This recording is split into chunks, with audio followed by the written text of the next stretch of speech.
คุณเจ้าท่านพระครูสังฆะ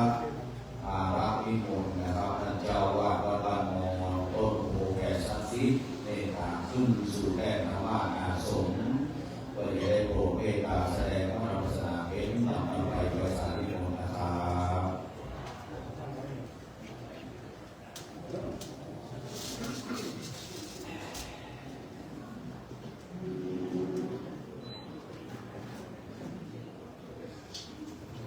ในนามของท่านเจ้าภาพโดยมีลูกสาว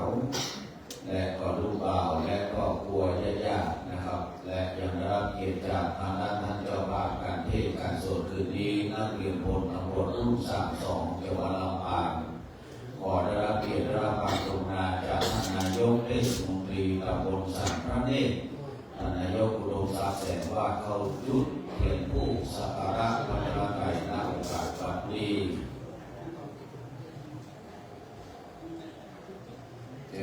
ลูกหลานญาติเลิศสิทธิวแด่ใจไว้สาบารมีธรรมแด่พระพุทธ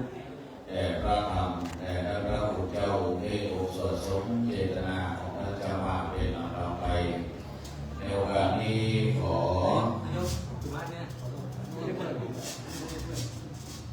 อนุญาตนำเรียนเชิญทางด้านท่านร้อยตำรวจเอกท่านชัยนะครับท่านเที่ยวได้มีขันสิเอาที่ขันสิแต่ท่านหลวงพ่อองค์เองมีโดยแต่ในภาษาเอกขันสิฟังนะสาธุปุถิปุตตัง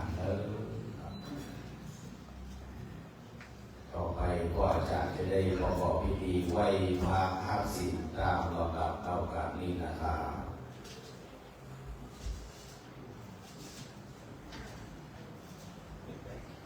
ก็จะได้ไปฟังคำพิมพ์ต่อไปนะนิพินาสังกาเลนะพุทธังอภิปูชยามะอิพินาสังกาเลนะ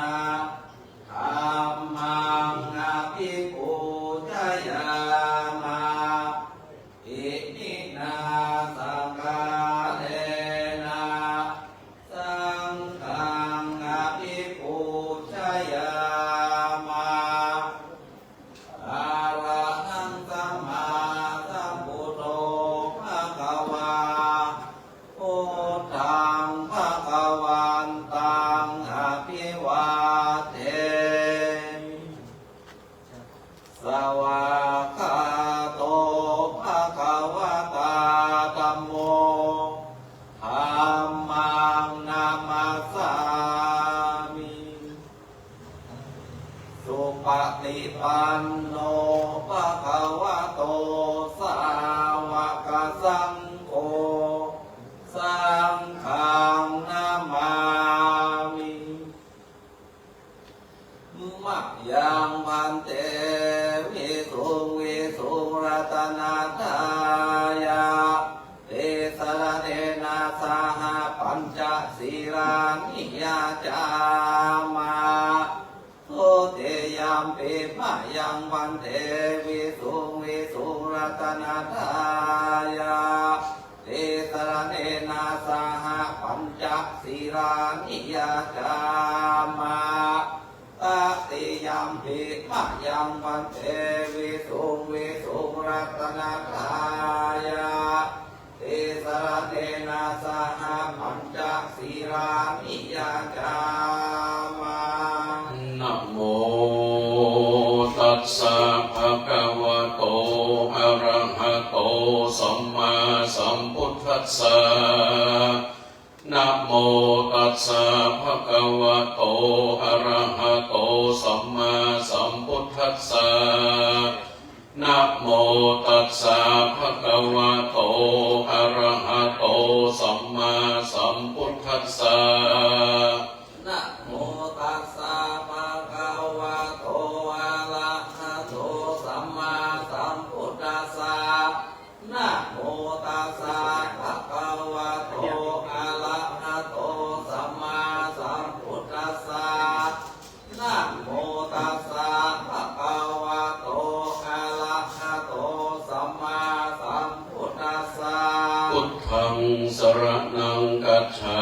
มิพุทธังสรณังคัจฉาธัม มิ มังสรณังกัจฉามิ ธัมมังสรณังคัจฉาสัง มิ ฆังสรณังกัจฉามิ สังฆังสรณังคัจฉาทุ มิ ติยัมปิพุทธังสรณังกัจฉามิ ทุติยัมปิพุทธังสรณังคัจฉามิ ทุติยัมปิธัมมังสรณังกัจฉามิ ทุติยัมปิธัมมังสรณังคัจฉา ทุ มิ ติยัมปิสังฆังสรณังกัจฉามิ ทุติยัมปิสังฆังสรณังคัจฉา ต มิ ติยัมปิพุทธังสรณังกัจฉามิ ตติยัมปิพุทธังสรณังคัจฉา ต มิ ติยัมปิธัมมังสรณังกัจฉามิ ตติยัมปิธัมมังสรณังคัจฉา ต มิ ติยัมปิสังฆังสรณังกัจฉามิ ตติยัมปิสังฆังสรณังคัจฉามิ ปานาติปาตาเวระมณีสิกขาปะทังสัมมาติยามิ ปานาติปาตาเวรมณีสิกขาปะทังสัมมาทิยา อ มิ ทินาทานาเวระมณีสิกขาปะทังสัมมาติยามิ อะทินนาทานาเวรมณีสิกขาปะทังสัมมาทิยามิ กาเมสุมิจฉาจาราเวระมณีสิกขาปะทังสัมมาติยามิ กาเมสุขิสาจาราเวรมณีสิกขาปะทังสัมมาทิยามิ มุสาวาตาเวระมณีสิกขาปะทังสัมมาติยามิ มุสาวาตาเวรมณีสิกขาปะทังสัมมาทิยามิ สุราเมรยมัจจปมาตัฏฐานาเวระมณีสิกขาปะทังสัมมาติยามิ สุราเมรยมัจจปมาตฐานาเวรมณีสิกขาปะทังสัมมาทิยามิ อิมานิปัญจสิกขาปัตตานิสีเลนะสุขติยันติสีเลนะโภคสัมปตาสีเลนะนิพุติยันติตัสสมาสีลังวิโสตัญเย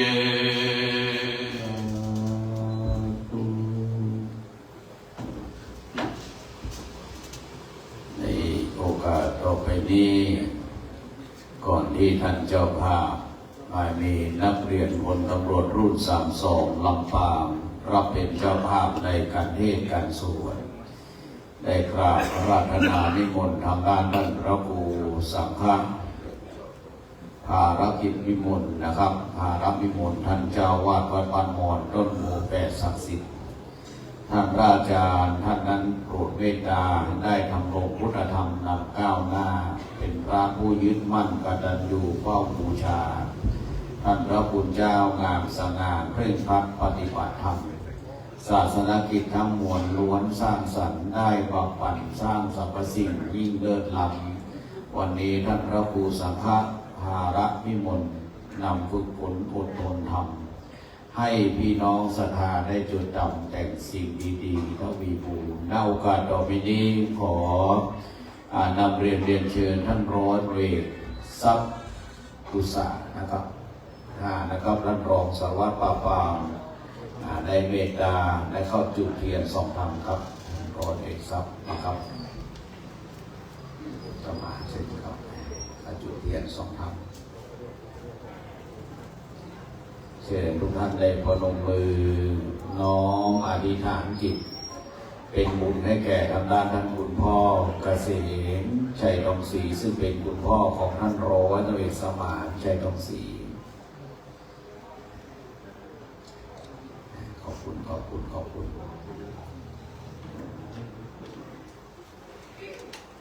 ณโอกาสต่อไปท่านมรรคนายกจะได้กราบอาราธนานิมนต์ท่านหลวงพ่อได้เมตตาแสดงมรดกศาสนาตามลำดับณโอกาสบัดนี้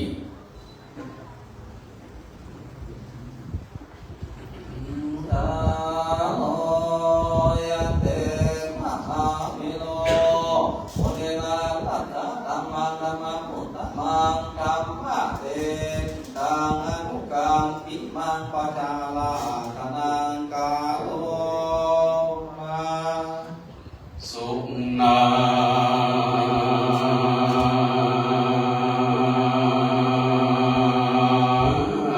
โต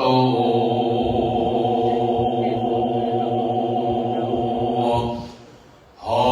นโต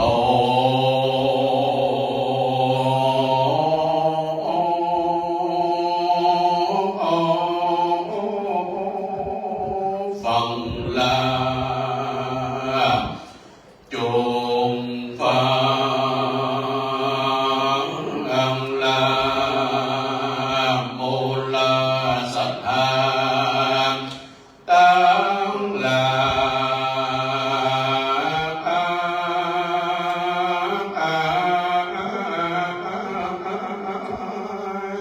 ตังเด็ดขาดยิ่งใหญ่ขาดลำแล้วแถวเท้าอันมานั่งนิดนางตายังหูนอดดาฟังอาตมามอนน้อยจะขอกราบน้อยไข่ขา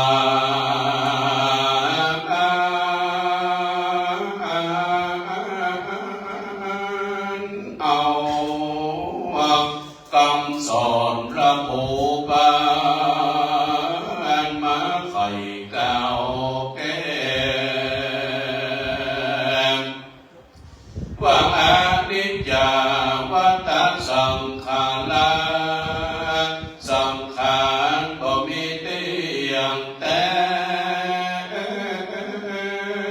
ลูกบินแห่ไปมาเหมือนดังป้อกับเสมชัยต้องสี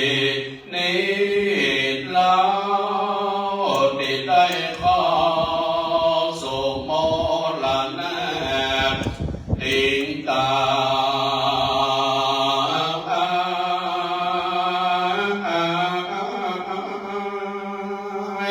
ละหมู่เฮายิ่งใจไว้ไปหลังดังละพี่น้องเยืองยานมาถึงหมอหลังนาไปลูกเต้าญาติพี่น้องก็มาโศกต้องมองจา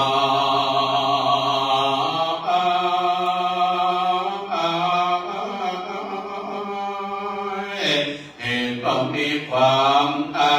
ลัยในตัวของพ่อ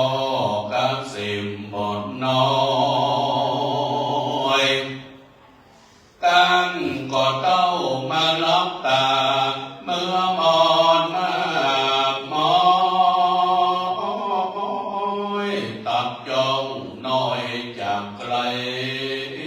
ไกลข้าวของสัมปพรวัดหา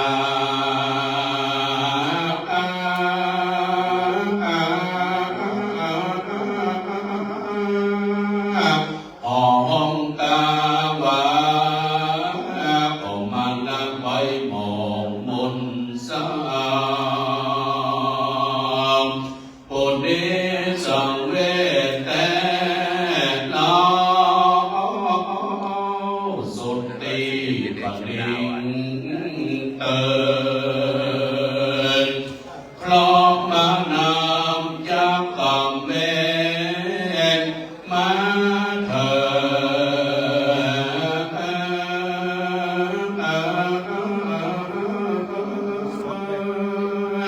ได้กะลำเปิงตึกหาโส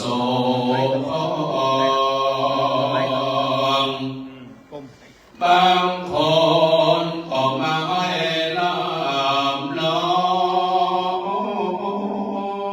งสักวยเวตอนน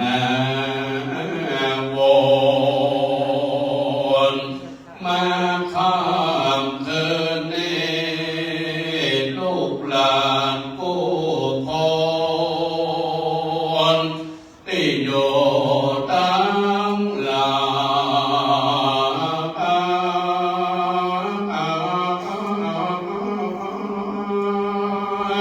ที่มีจิตวิญญา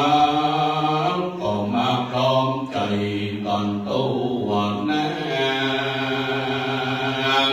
ต่างก็รีบแล้วไว้บอกยาเอาอาณาปาก็มาเล่งดาตานของตานกินร้อ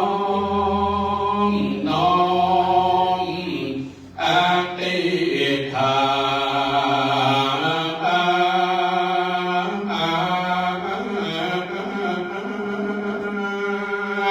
ขออัญเชิญเอาดวงจิตวิญญา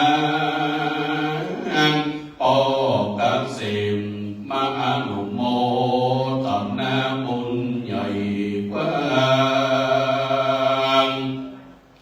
ที่ลูกหลานญาติพี่น้องได้สร้างตั้งใจกระทำบุญ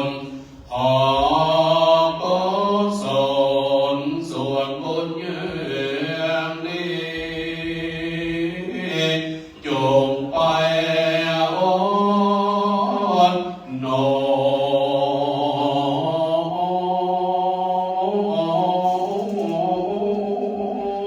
ไปช่วยเพิ่มพูนพ่อเกษมชัยทองสีได้เสวยสุขเสพสางอย่าได้ลงคลองค้างอยู่นักตีใด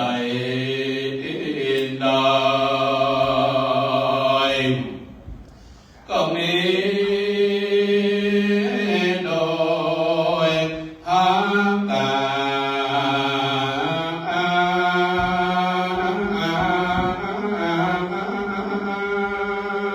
ร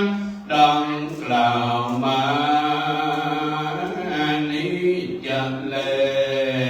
นนา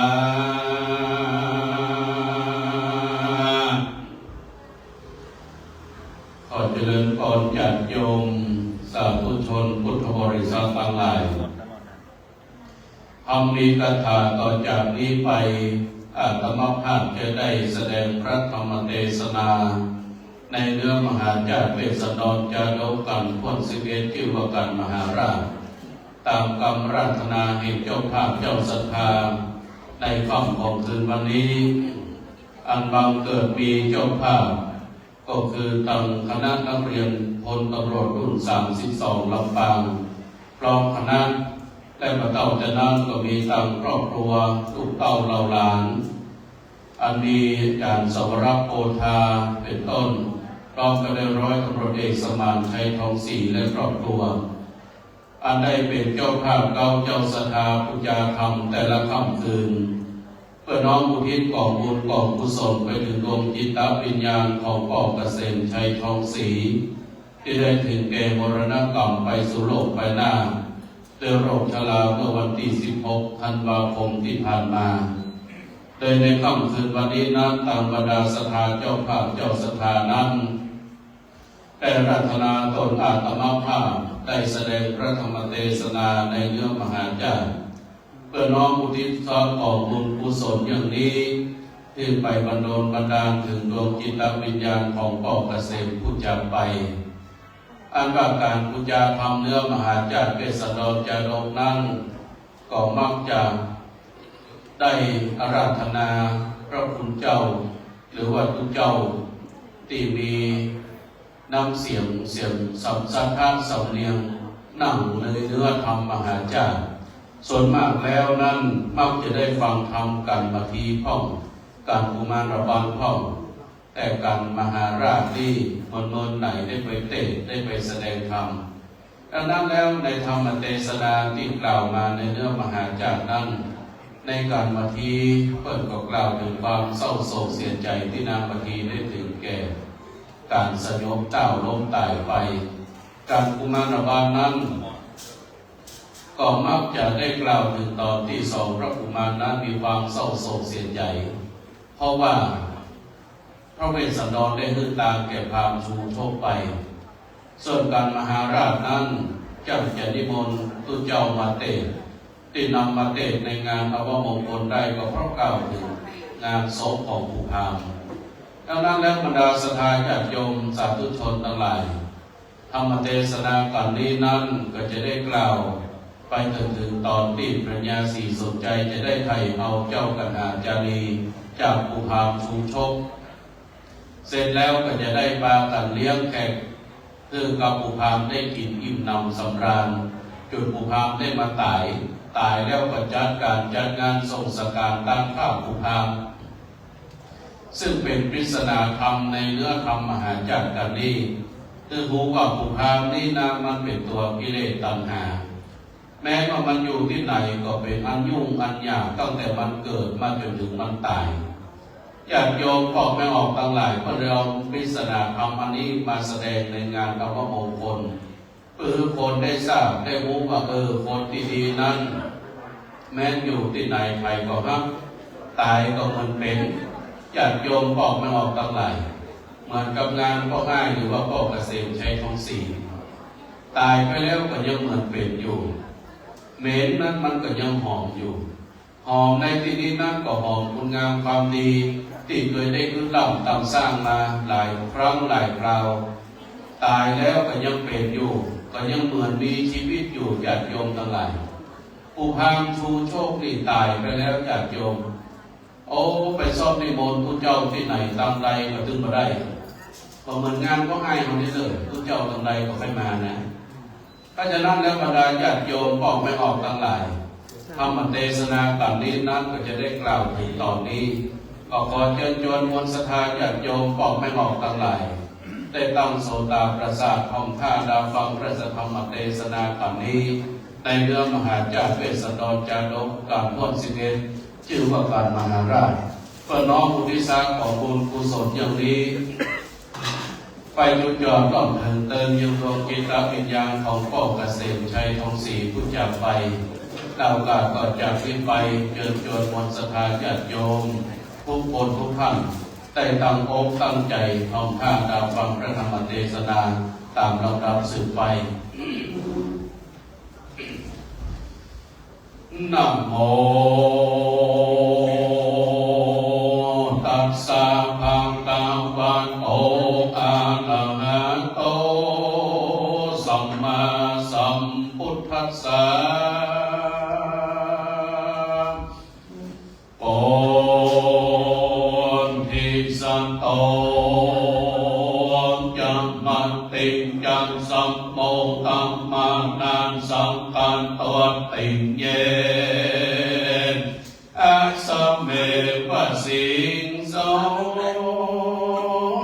ลำดับธรรมันเตสนามาบอกผ่านมาเถิดเติมมาผ่านด้านก่อนเรื่องส่วนพระบุญเรื่องผู้เงากำตังนอนเนาและยมเตตั้งสองสามลีแก่ นไทยเข้าสู่ตามไม่ตัดลงกุมตาตำบลลันลึงยอมจมจึงหันตาญาอยู่ในสารลาแก้วปูอันกินตาให้วิสุกอมเต็มวังบนแต่งให้เป็นตาบันน้ำแลโยนเจ้าโกปิส่วนวันจุจากตำรำปูเท่ามันก็ปูเอาสองอย่างเจ้าแต่กล่าวไปด้วยผลต่างไกลนักโสดได้60โยกันนักนาเตวันตามวันมาลับสะสองน้อยนักแต่กล่าวไป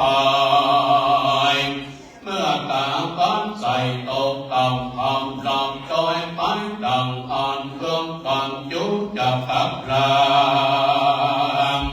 มันต้องมาสองผมมันพี่น้องไว้เดือดดินได้รำยิ่งกว่าตายแต่เนื้อกันตากินตอน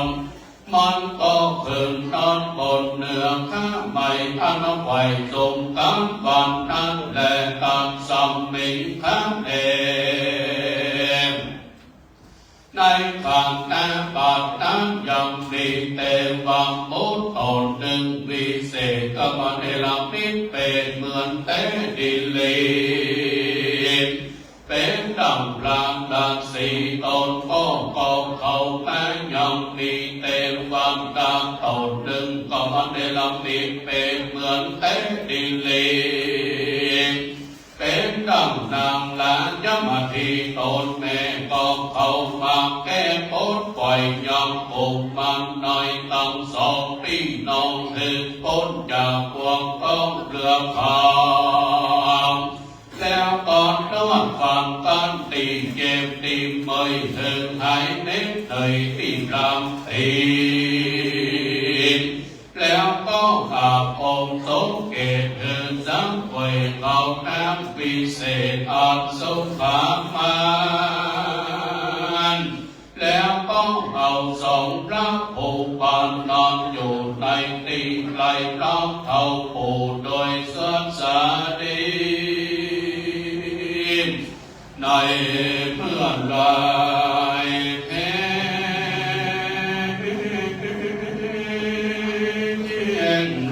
สายฟ้าปงขึ้นมาแต่บ้านดางก็เหินโบกมันตั้งสองปีน้องเข้าสู่พวงก็เปลือกขาว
ได้น งอยู่เนืองอาจสังนาต้องสละองสังอาจในลงราติปิจารณากามฝันแฝงยังมีใจโผล่นึงดำพังไล่ใจเกียรกาปันทีน้ำเอาแมงยังดอกบัวสองดวงดีแม่ตามไว้เดือมมือฝันบ้านโอนในเอามาพัดลงในหูตั้งสองฝันก็ละอองไปสองดอกบัวน้ำฟุ้งสันดาบอาบองตกลงมาเนื้อตั้งแห่งตนก็มีวันนั้นแลโสภาผลยิ่งกว่าเต้าประแม่สันใจก็มาปงใจจึงสันตุ้งตื่นใจบ้านก็เรียกหาพระโพยกเป็นโลเจงเหตุกรรมพันตินันรามอาณาจารย์ผู้ยกเป็นโลเจงเหตุกรรมพันฟองไว้พระนับพันทิลาโนพระบาทไพศาลว่าเต็มบางแค่แดนสมมนเต็มบางดาเป็นเจ้าราตั้งเก่าเยืองจอมทานส่วนกลางฟ้าทิลาบ่มีหลายขาดโพยภัยเกิดว่าองค์สาใดด้วยสาเมื่อ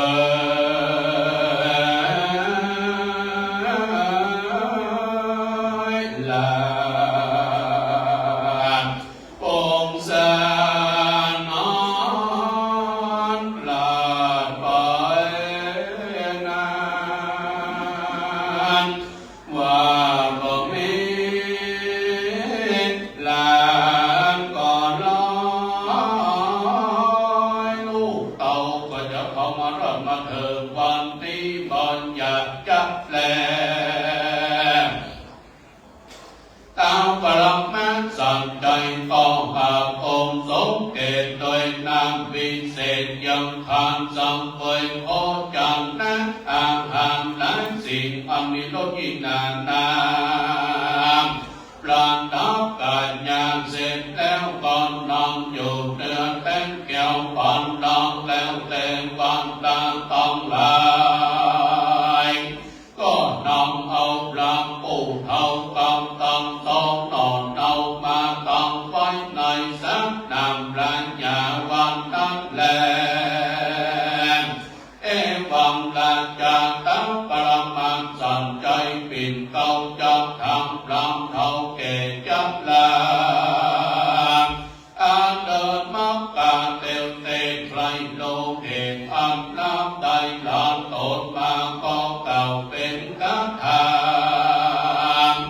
ว่าโกโตโนตังพระกวาจะอิเมเนสิปรามานังดูการปราบรามกันใดโกมานตั้งสองปีน้องจากเขตห้องเมืองได้เมืองลาวกลาว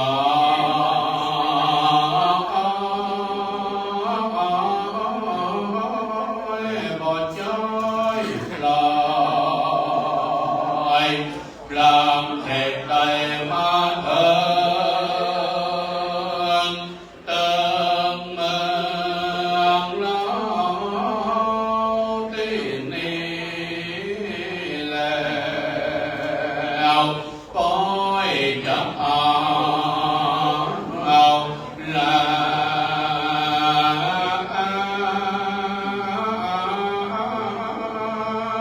แก้วเราไปแต่งได้นั่นจะจุบจะกับพรามฟังเปล่าไว้พรามปากเต้าเก่า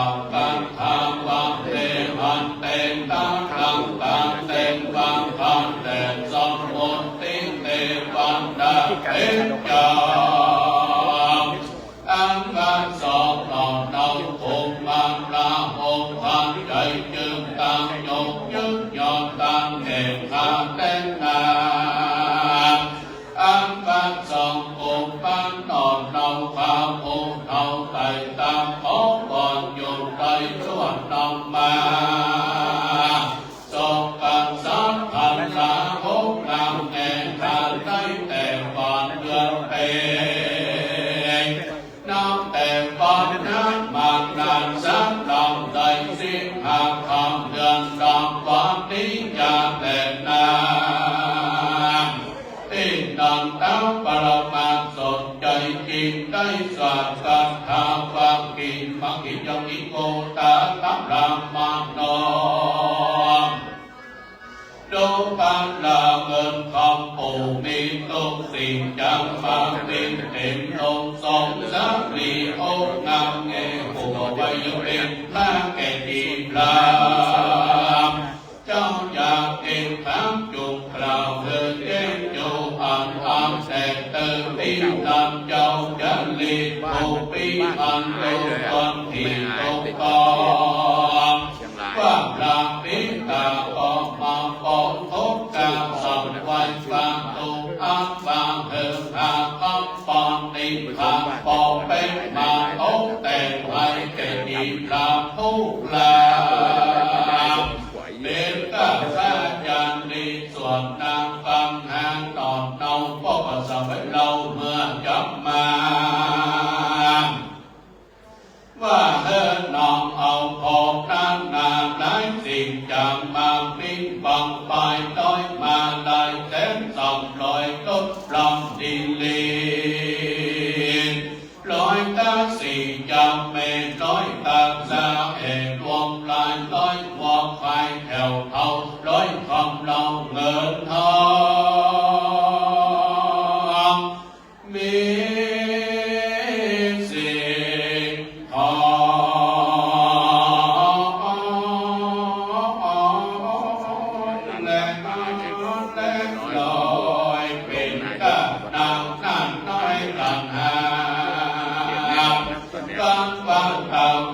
เอาสองหลังน้อยหน่อยปนจากทางน้อยมักหางดาเจ้าจันดีก็มาสำแดงอาการอันเป็นโตแห่งป้อแห่งแม่ตนแล้วตั้งนอกแก้วสั่งใจตนองอ่างใจกินกำลังรับละจันดีอันควรทั้งโสดจิตใครโตแห่งตนว่าดังนี้ว่าโคปูนี้ยิ่งแก่ก็ยิ่งเรายิ่งเขาก็ยิ่งเสียสักนีปูปูได้ฟังคำเจ้าสีปีมาสนสอนลวดได้ทับปอดเจ้าดีตั้งคืนแต่นากำอังไก่ตีปูได้ฟังพัดตัดเสียยังสันลียศสันก้าปูปูเท่าก่อนได้ปลางตามผิดแต่ดีกำอันนางจะวันนี้มีเล็กยาวห่างเป็นตั้งอันบริบทจาบอกน้ำบอกโดยพระตั้งยำปิญญาณาแน่แต่แลตีนีจา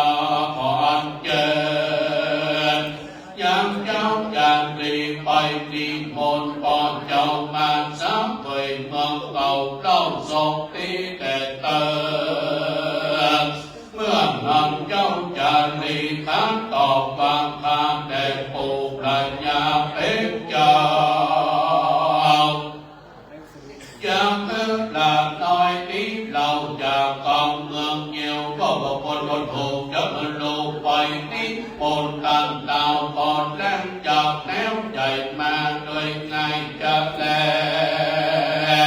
ก็ขออัญเชิญปู่ปรัญญาเป็นเจ้าจริงได้สำเร็จญาติาไปนั่งแล้วอุปสาตาจะพิเศษลูกแก้วแล้วตะวันออกมาเหมือนลูกควรจะแลตั้งโตทับนั้นหูเสนาแม่ใจโตแต่งทางเต็ม ใหญ่กว้างเต้าผิดมาเล่มปนปานติ้งเป่าวานตั้งแต่ผ่านสามคงไฟกลางตุ้งใหญ่กว่าก้านย่อใหญ่กว่าสองตนเครื่องเสริมคนขึ้นใส่นาไม้ใหม่และธนูสิงปืนปิดยิงแหลนสีหน้าเอาอาจศิลาปีต่างลดนางนามวนมากนายลดหากนำไปในรถใหญ่แถวทางตำรวจก็เลยรถนำรถลบใส่ปืนกลรถทนไฟยนต์เขาไม่ลดโดยสั่งจ้อยเอาไว้ตั้งหลังบางกันยังไปก่อนนาใจอยู่ทางวิทายโยตาลายขับกังเยินใหญ่ตังทงทอง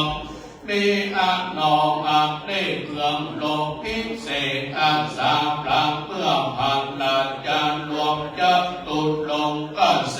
นา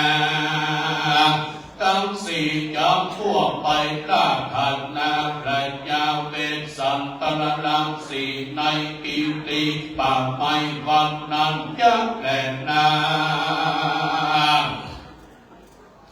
โจรจังโกปิส่วนปาจุจังปากลำปู่เท่าหินาจังมันได้รับลานจังตามันก็มากินนางงานหลายหลังเท่าโลกมาบอกมีพัญญาทานแม่ปลวดตามาให้บอกเนื้อกุดไตห้องกินอยู่หันยุบเท่าหันของกินปุ๊บเต็มท้องโตเท่าอาพวกบ่หูตั้งตายตั้งไอ้ฟังลูกขยืนขยายเข้าใจกินตังลามตากับฮักแปมกินตังลูเรือนเต้นไม่ใส่ตังทับให้พับเกใส่เครื่องดีหอมคืนบอกมีผู้คืนกินเขาก็นึ่งก็เปียเขาก็นึ่งก็ก๊อกย่อปุ่นดีพอดีก้อยเบิดนึ่งก็มากินแกงหอยแกงต้มไก่เบิดนึ่งปันข้าวใส่แกงบอนเบิดนึ่งก็นอนเบิดนึ่งก็นั่งกินเจียงจางตามสบายใจพ่อตาสายจูบมากเพื่อย่อยห่างเต็มโต๊ะสองตาบนเหมือนโหอีบึงโต๊ะต้อยตึงปากควายแม่ปวดลายตาเตื่อมเขาก็ถามว่าพ่อเท่าอิ่มแถวจานดึงตีนำปูพังก็ตาถอยว่าของกินอันใดทางน้อยก็แม่สาวน้อยก้อยตับเตือมลงไปกูพ่อบอกกินไปจังก้อยกินเป็นคอเป็นบังกินยังหมอว่าถูกอนามัยข้าวบางได้เก็บแต่กินตั้งของทงแปดแลกมาเตาบางปังสั่งกันยากินตั้งห่อหนึ่งปากฟ้าแลกไปต้มข่ากินแต่กินว่าอยู่คนเดียวกินตั้งเวยเตียวแลกต้มจืดต้มผัดซ้ำมันก้อยเอามือลูกอยู่ไปมาอย่างนั้นพระญาธรรมันดาก่อนเลยเกิดผลดีอายสุดแต่พาพ่อตายก็มานุ่งปุ่งต้องปุ่งใส่ปุ่งปองนอนในดงกินเปลือกตาเหลืองนอนกลางเอามือสามลูกต้องออกปากว่าตายกูตายคนต่างหลายตื่นเขาก็นึกว่าผีเขาก็เอาน้ำมนต์มามือกินและตบหัวห้องก็ว่ากลัวเป็นไข้สั่งนิดบาดลองบังเอามือตึงย่างอยู่ไปมาห้องก็ว่าไข้ธรรมดาห้องก็ว่าไข้การลบนางเอ็นพอดามันเห็นตาก็ว่ามอง ห้องก็ว่าไฟมาเลียขึ้นสมมองเล่นเส้นปากก่อนหกวิ่งเต้นเล่นหาหมอนยาที่นั้นเขาจิงไปพักส่งยาวประจุตือฟังหัดสังตึงเล็กมากของต้องน้ำส่งจางและพิผิวแดงตั้งเปลือกลังแกงแล้เปียวปอกฟางแถบน้ำเหี่ยวมาและดินไฟเปิดเป็นยาแก้ประจุนายอาหารลบออกคือต้องปลูกความเท้าทอเบาลงอย่างนั้นสองปังอาจงไม่เก่าปูความเท้าก็ปุ้งออกเป็นเส้นเป็นสายคนต้องละอยู่ก่อนใดแห้งขอต้องขอใส่สุดแต่มาก็ปิ้งดีอย่างนั้นผู้รามันก็เป็นตำนานเจ็บแสบไม่ลองมันเสียลำใจและก็พอข้างห่างเกี่ยวตั้งตามเขาแสงพร้อมมันกินพิษแผ่เป็นทางบ้านดาตีนอนผู้ทางเข้าป่าลางมันก็เวทนาเจ็บแสบไม่ต้องแหลกใส่ผู้ทางมันก็ไต่ออกไต่ออกจนต้องผู้ทางเขาแต่ตายเสียงดังตึ้งแต่ใส่ผู้คนเขาตายไปสาวแต่ใส่ผู้หนุ่มสาวตายไปน้อยแต่ใส่ละอ่อนน้อยตายไปปันแต่ใส่ผู้รอดมาตอนนับก็ได้ที่นั้นคนต่างหลายกิ่งปางต่างไปต่างตายปลาบาถึงทรงสร้างก็ผู้ทำมันตายยัดแหลมเมื่อนางเต้ากันสังพันและพิลาก็ตลัดแก่อามาอันมาไว้สาบานโดดลางอามาใจรามปากไปเลยพญาจันตามอนหากลางใดสุปุนอังอายุเสียงหันปกติจับว่าสันใดเต้าจิงสังเหิดโอมากลางนายได้ใจเหินไปซื้อเอาไม่ลงผีเลือกเอาอย่างนี้สุดขันนาได้ร้อยผ่านตาน้ำมันเอาที่นำโพวันในอาวังลางก็ตัดลัดแก่อามาพึงหาพิธามาให้น้ำตาเอาคนตาบางมาแบ่งไปแผ่กองจับแบ่งก็บอกแบ่งกองจับไปก็บอกปล่อยเอาคนขี้ไอมาสอกับปีหนึ่งไปสอตุกตีตุกบ้านเอาคนข้างานมาคนจึงไปก่อนเอาคนเป็นกุ้ยเป็นอ่อนมาตัวตำลางเอาคนขี้ปุ่มลางมาสบายท้องเขาเลือกเอาหมู่หินเรามาถึงคันขอสิ่งขอปอนอย่างนั้นเขาก็โยเอาทอนปู่ทางไฟเพื่อนเก่าแก่จุงเพื่อนว่าจะเอาไปเสียที่ในเราดีจังจะเอาโซปู่ทางไปเสียยังแม่แน่ก็จะเอากินปูและกินปลาจะเอาไปเสียยังแน่ก็จะเสียที่ปู่ข้าวจะเอาไปเสียตีเก่าเป่าก็เป่ามันปอกวันยักเอาไปเสียตีเก่าไม่ตานก็ตานมันบ่อนใหญ่ยักเอาไปเสียตีเก่าไม่ไผ่ก็จะเอาไว้กินหางจะเอาไปเสียตีเก่าไม่สั่งก็จะเอาไว้กินนอนจะเอาไปเสียตีข้างน้ำบ่อก็จะเอาไว้ตักกินจะเอาไปเสียตีข้างน้ำลินก็จะเอาไว้เป็นตีตับอาบแล่ดำหัวจะเอาโซ่ปูรามไปเสียตีหัวก็หัวผีปูพามันหลอกจับเอาโซ่ปูพาหัวหมอไปเสียตีในเล่าตีจา ที่นอนยังมีมานำบางใจหนุ่มพูดตึงเคยมันสอนมันก็มาบอกจากใครว่ายังมีดงไผ่ป่าใหญ่ไผ่ก็รับไผ่ไปกายป่าไม้กิ้วใหญ่เป็นถอยไม้ใหญ่น้อยมากหลวงลาย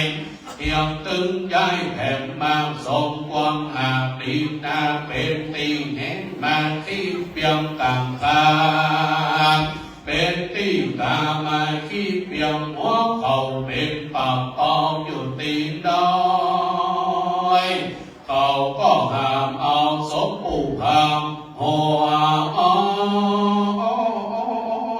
ไปเยี่ยมงามห้าม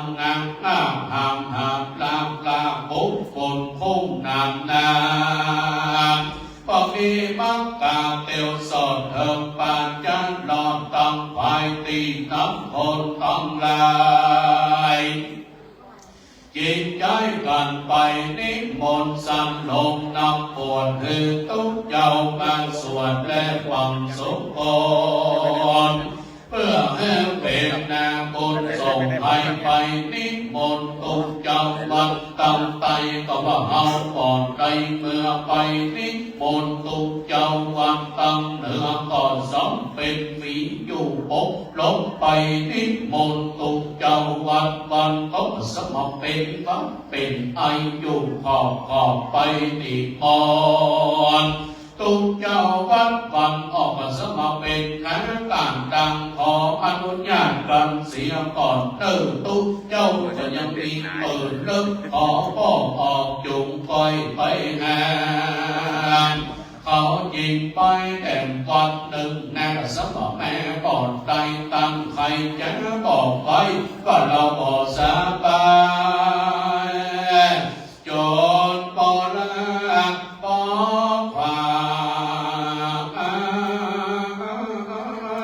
ยิงไปไตตุ๊กเจ้ายังพายขี้โคเป็นตุ๊กเจ้าอาโปกันหาพ่อแม่ตาเหมือนที่บนหัวเขาสุนปุ่นลำโอยังโจโอวังนาตะลงแผ่นพาก็ดอกเหมือนพายนี่ก็มาเอวบอกไว้ต้นออกกึ่งสองแกนตื่นลำจอมเอวฝนงอนปากเปลวน้ำปากเปลวแปดแถวกลางสองโมแย้มดังโหจังเขาตอมไม่ต้องสับไปองตาแลจงเกือบเลอสนิทปื้อเพื่ออยู่ไปมาก็บานโซ่เผยปองออกเท้าโยกเอาบาดใส่เข้ากำตังไม่เต้าเราไปกันดาแล้วตั้งต่อฟังมาโนมาตาไปรอดบาดจะตั้งไปที่นั้นเขาก็ยกเอาขอนผีปูพามขึ้นสู่กองหลวงจับพาพบหวังมันออกเพิ่นหวังออกอยู่สุนปุ่นเอาพาฟังสุขปุ่นมาป้าขอโอกาสตั้งรานอีกแล้วเอาไม้เต่ามาต่อยพบเอาน้ำต้นมาหยาดไว้ตริปากก็บ่หูจับตาพระยีโลกโลกยังย่างปั่นปอนและปั่นสิงเต้าลำอีนักอยู่เป็นลาโออสุรสอเปิ้ลไปหัวก่อนยำโลกเกียรติยักแนงทรงเสียดซึ่งตึงริมปากเปิดเถิงเกือบเสื่อมเอาไม้เต้ามาต่อยกองโลเสียงน้ำกระโมกกระกาบร้องออกปากว่างเอาสิฟังทำตื้อว่างพันแล้วก็ต้องนับโมสามน้อมรับตอบด้วยสรณาองค์สีนาทรงหาสิ่งเก่ายังทำอายศยิ่งว่าพุทธลาธรรมะพุทธลาธรรมาใครมาติ้งตาธรรมาจ้าบอกโอกาสต่างลาว่าโพสังฆโตโดลาผู้พามโพหวงบอกเราจะบอกต่างเดตั้นจงไปสามเวยสุขี ปากฟ้าสาวก้อนแหล่งลาไปบนอย่างใดเวบนติ้งของกับโดยปีน้องแหล่งยาติ้งกาจะได้อะไรพันยามยามปีจะได้คนปิ่นสมบัติเด้อบางอันแล้วก็ตัดสเปลเอาไม้เต้าแหล่งพาปองสุกรเยี่ยมยากหยุดยากย้ายป้ายเมืองสู่อาวาสแห่งตนก็มีวันนั้นแลที่นั้นคนต้องหลายจิตล้อมกันเขาสร้างความโพธิ์ไผ่จะมันก็สะพกหน้าไปสู่อาบายวันนั้นแลน้ำสัทธาลา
ได้ฟังการเทศนาธรรมพระเวสสันดรการตัวชีวิตคือการมหาการเขากับเขาอยู่ใกล้ๆเอาฟังท่านหลวงพ่อท่านพระคุณเจ้าท่านพระครูสังฆะภาระวิมลภาระวิมลท่านเจ้าวาดวัดบ้านมอนต้นโพแก่สาธิตคือทุกทีเจนะครับทำมุ้งทำเลย วันนี้เราบอกเป็นบุญนะครับผมเองก็ขอขอบคุณท่านพระคุณเจ้าในเพราะงานของท่านคุณพ่อเกษตรเอาก็ได้รับความอนุเคราะห์จากท่านเจ้าว่าได้ยัดเอาโต๊ะเอาเก้าอี้เอาสิ่งของต่างๆเพราะว่าแม่อุ้ยควรญาติพี่น้องนำก่อเกษตรที่เดิมได้แน่กับสถาวัดหมอนะขอละนะครับแต่ใครดีที่สุดก็คือได้เพราะว่าจากนั้นพอหนาสมบูรณ์ระดมพอหนาสมบูรณ์ว่าเอาของตัวจากบ้านมอนมาโอ้ขอบตัวพี่อนุญาตอนุเคราะห์สงเคราะห์ได้ดูแลอย่างต่างๆมีขอบคุณท่านพี่นะกับแม้วันที่จะประกอบพิธีบรรจุเบิกพิธีภารกิจเดินทางไปจากการเดินทางไปกรุงเทพเนาะจะได้ขอบคุณนะวันนี้เพื่อวิธีใจโดยเฉพาะท่านพระครู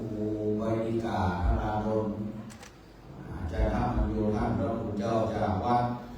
มะขามเอาพระสงฆ์เองได้เมตตาเป็นเจ้าภาพเพราะว่าวัดมหานี่ของพ่อเกษตรว่าที่ดูกำลังสร้างวัดใหม่ก็เป็นให้น้องเป็นเจ้าภาพอินดาไปก็น้องบอกเป็นผู้ของผู้นั้นผู้ดีนั้นพระอาจารย์นั้นพระปริกาธารารมนะครับโอกาสต่อไปนี้จะขอนำเรียนในการประกอบพิธีก่อนจะถวายการเทศน์แด่ท่านพระคุณเจ้าเทศจะขอถวายการพระเจ้าก่อนขอนำเรียนเชิญทางด้านท่านพันตำรวจโทขวัญชัยทองเจริญท่านรองผู้กำกับนะครับจากสพฮอดได้ถวายการพระเจ้าก่อนนะนี่ขอบคุณนะครับถวายการพระเจ้าก่อนเอาเป็นเจ้าภาพของเราเมื่อไหร่ยกเทียนแตะตรงนั้นอาจจะบอกสาธุสา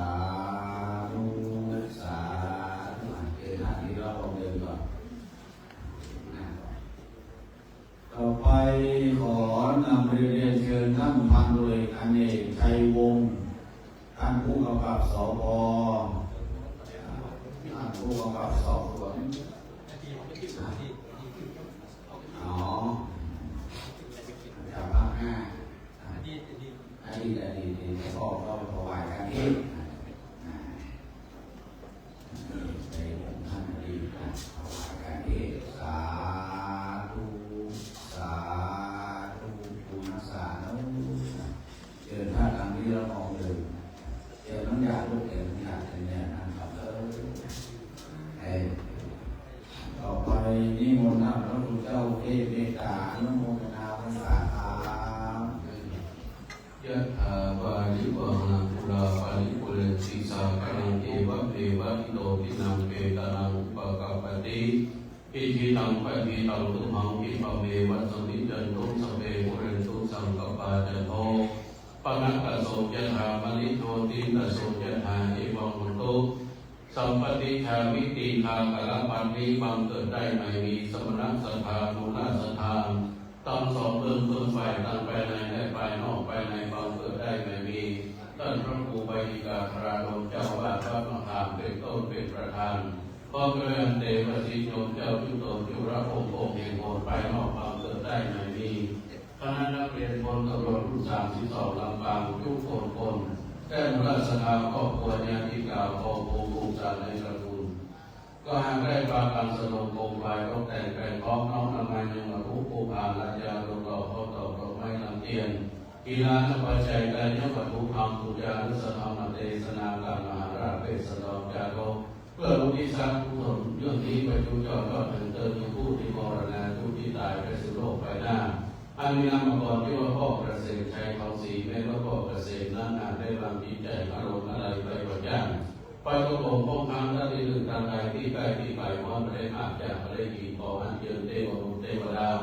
ตนมีเตชะฤทธิ์แก่กล้าได้นำมาส่วนบุญกิบุญตามทั้งหลายมันภูมิที่ได้ไปฝากคนจนเดือดตั้งสมหน้ากองดาวของพ่อเกษตรชัยทองศรีได้กินได้บริโภคก็ได้ผลที่อยากการที่ตรงได้ถึงที่สุดที่ดีนั้นอยู่จะมีเพียงแต่นี้โสยติอโมจยัมนิทัสสิโตเปตนะปุจจาจักตาอุราลาปรัญจวิปูนามานุปตินัง ตุเมหิปุญญังประสุตังอนัปปกันติสปปีติโยวิวัชตุสัพโรโควินาสตุมาเตภวัตเตรโยสุขีติกายุโกภวะอภิวาทนาสีลิสติจังพุทธาปัจจายโนจัตตารโลธรรมาวัฏันติอายุวันโนสุขังปะลา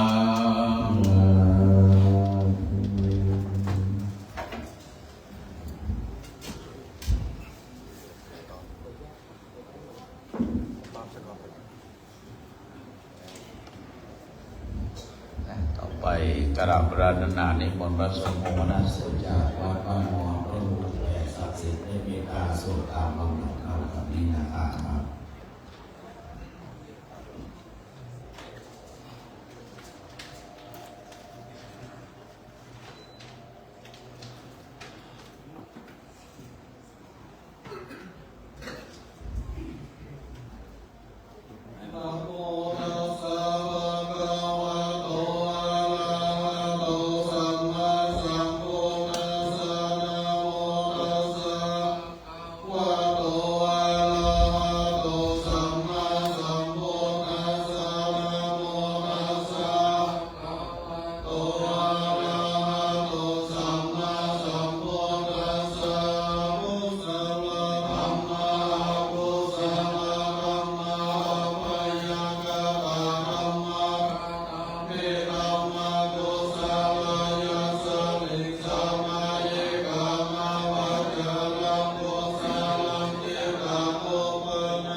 ย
ก็ห่างกันเลยเนาะแต่เดี๋ยวน้อยนะตายไปตายมาลุ้นนะมันบ้าเลยหน่อยนี้มันไม่รู้หน่อยเลยแต่เดี๋ยววางผ้าปัญหาเยอะจริง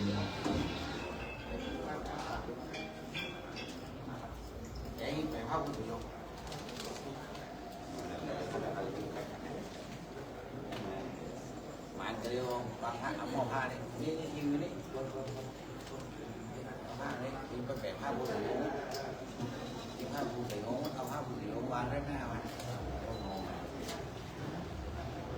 หม้อผ้าเนี่ย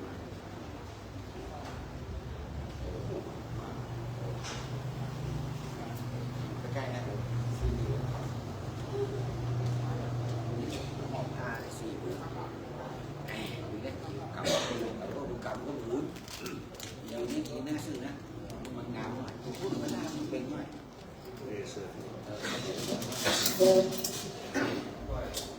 ในเวลานี้ในนามของท่าน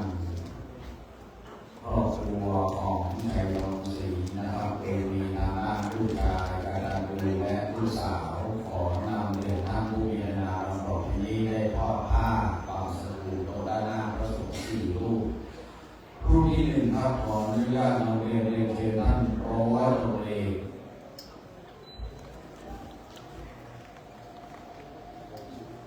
ทองสุขผู้ที่มาสุขเราได้ขอผ้าท่านแรกครับมีคนไม่ข่าวไม่เกี่ยวกับท่านเจ้าที่ตำรวจจากสพสาย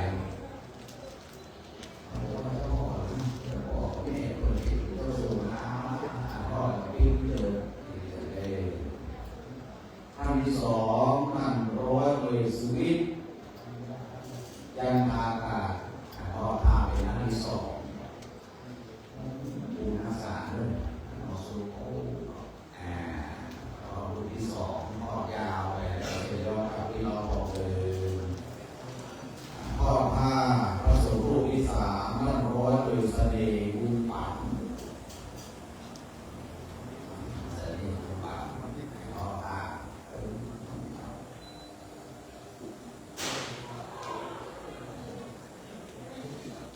รูปต่อไปมันร้อยเลย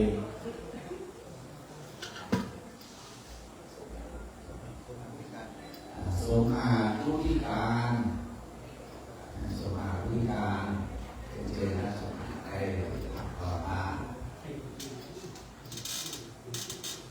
รูปที่สี่คุณสีพัฒน์ทองเจริญสี่ลูกสี่กับสี่ลูก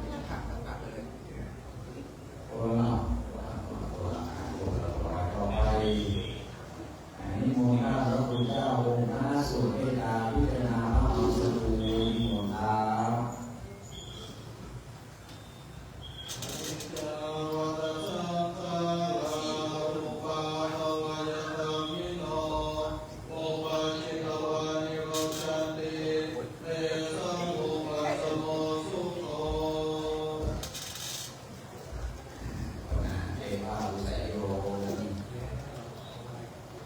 วันนี้พระสงฆ์กราบไหว้พระหมอพิจารณาพระอานิจจาวัฏสัมภาราพระสัมมาตัดไว้ชี้ให้เห็นถึงร่างกายมนุษย์สุดลำเห็นล้วนเน่าเหม็นเป็นนั้นจะไม่ยั่งยืนเพียงท่าน้ำดินไปลงผสมมั่นเนิ่นนานนอนท่าใดกรอบนองสะอื้นแล้วถึงเวลาม้วนมอนนอนกองตื่นวิอาจถึงคำว่าน้ำยาตกเศษหินสีตามร้านท้ายกว่าละต้องกายสิ้นดินทับผลญาติพี่น้องขอให้เหลือหมู่นี้อาคงความนาอะไรได้เอาออกวางอันทรัพย์สินเงินทองของมีค่ามิอาจพาไปได้อย่างไรหากคงจะเหลือแค่บาปบุญหนุนนำทางใครได้สร้างอย่างไรได้แน่นอนบุญรักษาเรื่องขอนำเรียนท่านผู้ทรงเกียรติดังต่อไปนี้ได้เข้าถวายพระสงฆ์รูปที่หนึ่งท่านพระโตโรโภ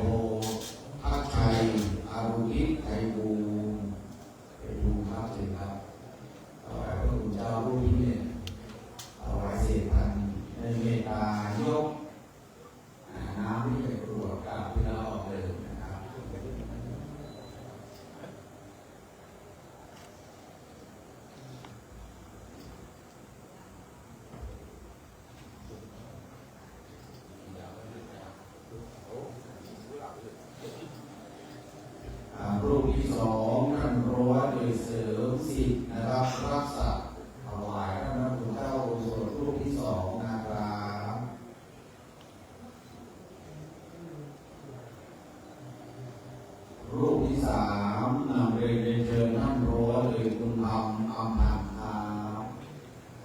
ถวายพระพุทธเจ้ารูปที่สามครับยืนได้ดีครับท่านเองขออนุญาตนะครับรุ่นน้ำรูปที่สี่ครับท่านโรเลยพี่พักจอมหานครับคุณดาวรุ่นที่สี่สุดท้ายมอบปฏิภาณต่อท่านมรคนายกท่านร้อยเลยดำรงสาปาละอานี่แบบนี้เนี่ยใกล้ๆนี่เนี่ย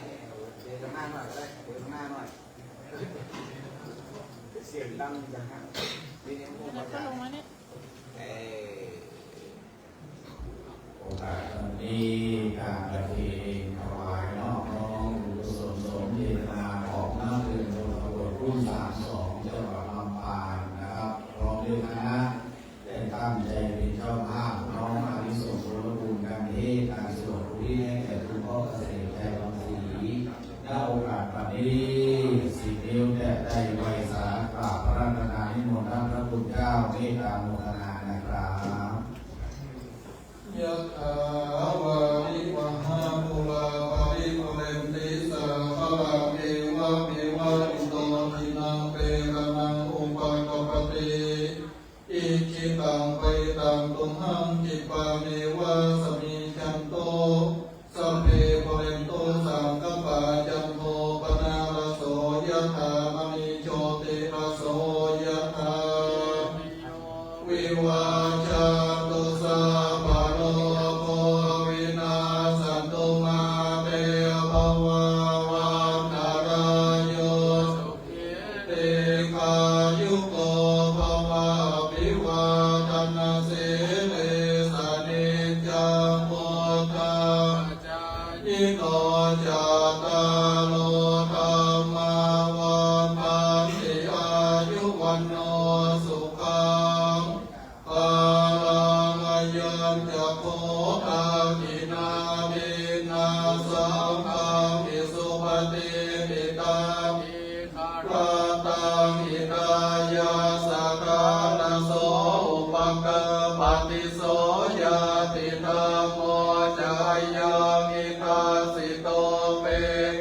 นะโปจาจักตาอุลาลาภลังจะเมโกนัมโนปานินังโตเมหิปุญญังปัสสุตังอนาปกันติภวันตุสัมภวังภลังรักขันตุสัมปะเทวตาสัพพะโพธานุภาเวนัสสะตาโสหิภวันตุเตภวันตุสัมภลังรักขันตุสัมปะเทวตาสัพพะธัมมานุภาเวนัสสะตาโสหิภวันตุเตภวันตุสัมภลังรักขันตุสัมปะเทวตาสัพพะสังฆานุภาเวนัสสะตาโสหิภวันตุเต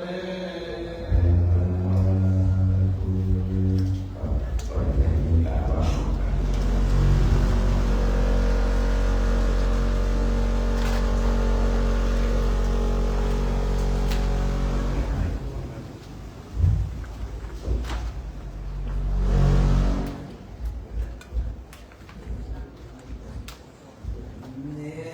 สังตานาคัมมังนิปานาปัจจยโยโหนตุโน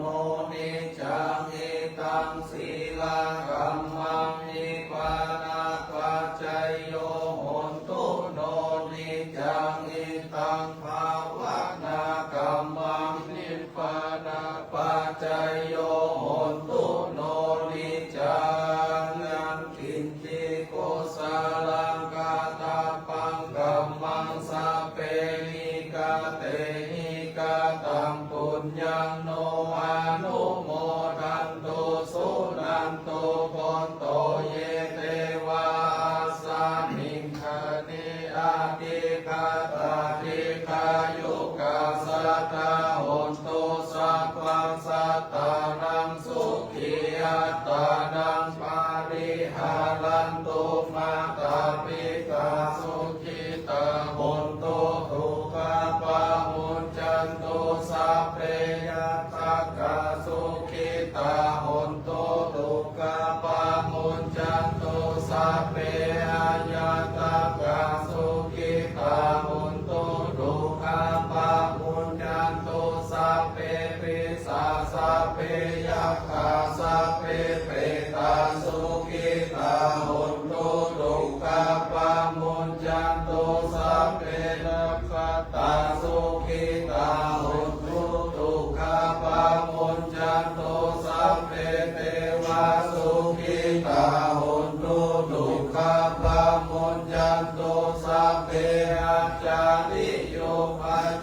ยาสุขิตาหุนตุทุกขปามุญญันตุสัพพะสัมปตินัสสามิจันตุโอ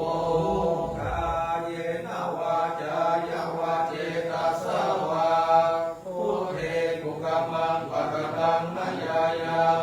พุทโธปาติกันนะตัวชยันตังกาลันตะเรสัมวริโตภพุทเทกายเยนวาจายาวาเจตัสสวา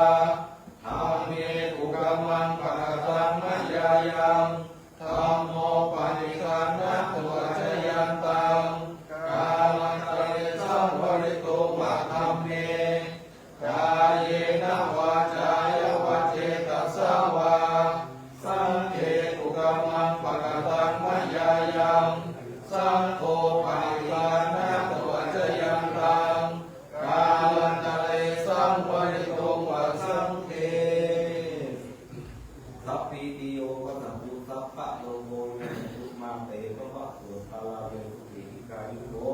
ภวะพิวาทานะสิรินิจังมุทาปัจจายโนจัตตาโลธรรมตินานายุวันโนสุขังภะลัง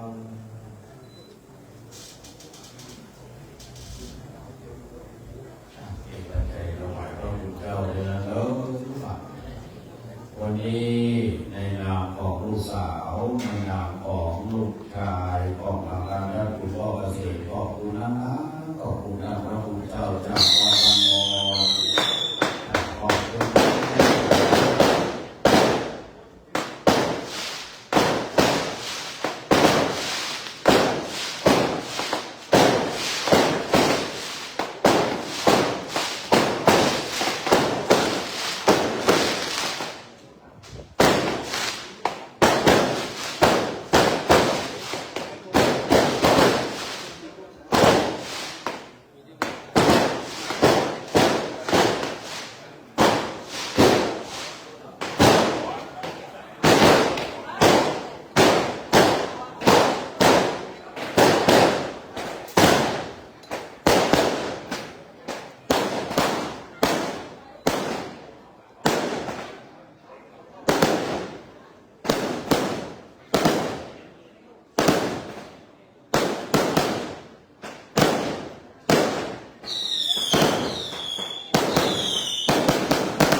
ขอบคุณที่มาสันตุเลยสีเนอะ